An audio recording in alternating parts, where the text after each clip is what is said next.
یہ سب سامان اس کی باجی نے خرید کر رکھ دیا ہے اس کے جہیز کے لیے۔ کہاں اور کس سے شادی ہو رہی ہے؟ بھائی نے پوچھا تو خالہ ہونٹ بھینچ کر چپ ہو گئی، پھر بولی بعد میں بتا دوں گی، ابھی تم جاؤ، میں نوشی کی شادی کے معاملے کو واویلا کی نظر نہیں کرنا چاہتی۔ کچھ دن بعد منور کے اصرار پر رزاق پھر ان کے گھر چلا گیا۔ دیکھا کہ گھر میں محلے کے جنرل اسٹور کا مالک بیٹھا ہوا ہے۔ یہ شادی شدہ آدمی تھا اور اس کا نام واحد تھا۔ اس کی شہرت محلے میں اچھی نہ تھی۔ بھائی نے یہ بات گھر آ کر امی کو بتائی تو امی نے کہا بیٹا ہو سکتا ہے کہ ان لوگوں کی آپس میں رشتہ داری ہو۔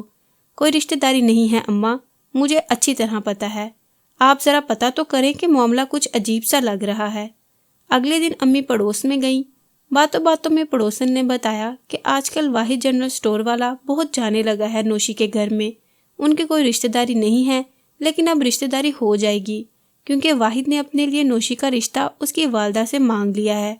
وہ نوشین سے دوسری شادی کر رہا ہے اور لڑکی کی ماں نے اسے ہاں بھی کر دی ہے۔ دوسری شادی؟ مگر وہ تو شادی شدہ بال بچے دار آدمی ہے، لڑکی سے عمر میں بھی 35 برس بڑا ہے۔ کیا یہ بات لڑکی کی ماں کو نہیں پتا؟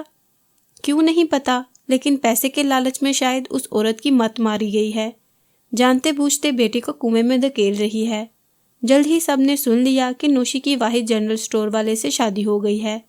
شادی کیا ہوئی، بس گھر میں بلا کر ان لوگوں نے لڑکی کا نکاح پڑھوا دیا۔ نوشین رخصت ہو کر گھر سے نہ گئی، بلکہ واحد ان کے گھر آنے جانے لگا۔ وہ رات کو آتا اور صبح چلا جاتا، کبھی دوپہر کو آنا، کھانا کھا کر شام کو چلا جاتا۔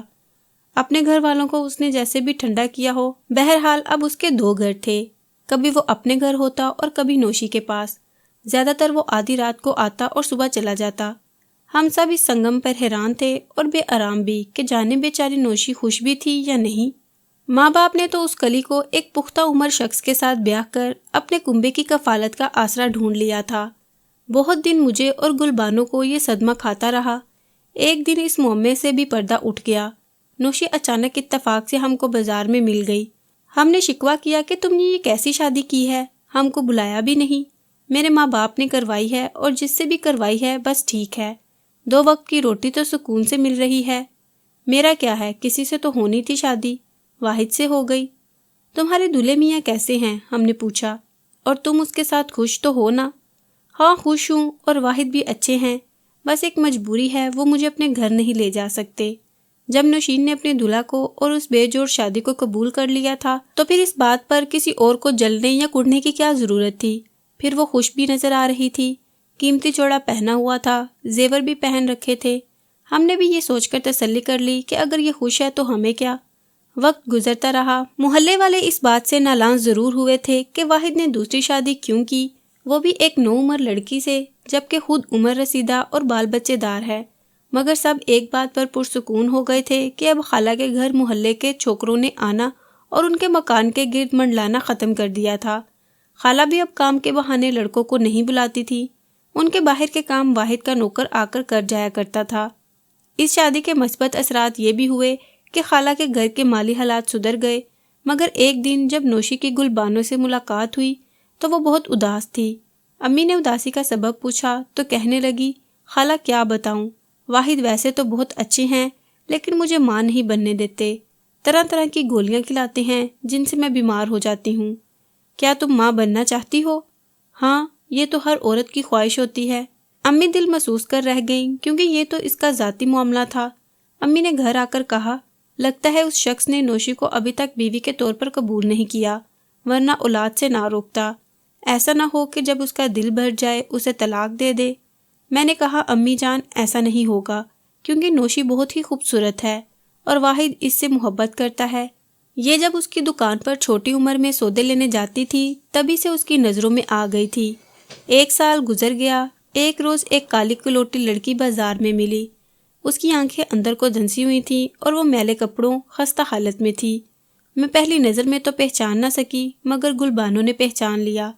ارے نوشی، تم، یہ کیا حال بنا رکھا ہے تم نے؟ وہ رو پڑی اور ہمارے ساتھ ہمارے گھر آ گئی۔ اس نے بتایا کہ واحد نے اسے طلاق دے دی ہے۔ کیا قصور تھا تمہارا جو اس نے تم کو طلاق دے دی؟ وہ تو تم سے محبت کرتا تھا۔ کوئی قصور نہیں تھا۔ اس کے 4 لڑکے اور 3 بیٹیاں سب جوان ہو گئے اور باپ سے لڑتے تھے کہ وہ مجھ کو طلاق دے دے، ورنہ اس کو دربدر کر دیں گے۔ سارا کنبہ ہی اس کے پیچھے پڑ گیا تھا کہ مجھے طلاق دے۔ جب بیٹوں نے گریبان پکڑا اور منہ کو آنے لگے تو کہاں رہ گئی میری محبت۔ جوان اولاد کے سامنے وہ بے بس ہو گئے اور انہوں نے مجھ کو طلاق دے دی، کیونکہ ان کے بچے اب چھوٹے اور ان کے محتاج نہ رہے تھے، بلکہ واحد ان کے محتاج ہو گئے تھے۔ گویا وہی ہوا جس کا ڈر تھا۔ یہ کاروباری شادی تھی جو واحد نے اپنی عیاشی کی خاطر کی تھی۔ دل بھر گیا تو اسے کھلونا سمجھ کر پھینک دیا، اور وہ بیچاری اس دوران اپنے رنگ روپ اور جوانی سے ہاتھ دھو چکی تھی۔ میں سوچتی ہوں ایسے والدین کے گھر کیوں لڑکیاں پیدا ہو جاتی ہیں اور غربت کے ہاتھوں رحمت کی بجائے زحمت بن جاتی ہیں۔ والدین مفلسی کے ہاتھوں ظالم بن جاتے ہیں اور اپنی ہی اولاد کو ایسے انجام سے دوچار کر دیتے ہیں۔ ایسی لڑکیاں ذہنی، روحانی، جسمانی ہر طرح سے اجڑ جاتی ہیں۔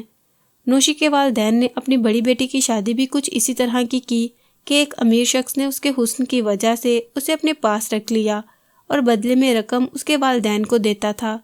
دل بھر گیا تو ناطہ ختم کر دیا۔ محلے میں بدنامی کے باعث اب یہ لوگ محلہ چھوڑ کر چلے گئے ہیں، اور یوں ایک عیاشی کی شادی نے خاندان کی زندگی تباہ کر دی۔ اس لیے غریب کو بھی چاہیے کہ وہ لالچ میں نہ پڑے اور کبھی اپنی بیٹی کے ساتھ ایسی زیادتی نہ کرے، اور ایسے خوشحال گھرانے کے چکر میں اپنی بیٹی کو کسی امیر کے ساتھ نہ بیاہیں، ورنہ اکثر جگہ پہ انجام ایسا ہی ہوتا ہے۔ اس بارے میں آپ کیا کہیں گے؟ کمنٹ باکس میں ضرور بتائیں، اور اگر آپ کو یہ ویڈیو پسند آئی تو اس ویڈیو کو لائک ضرور کریں۔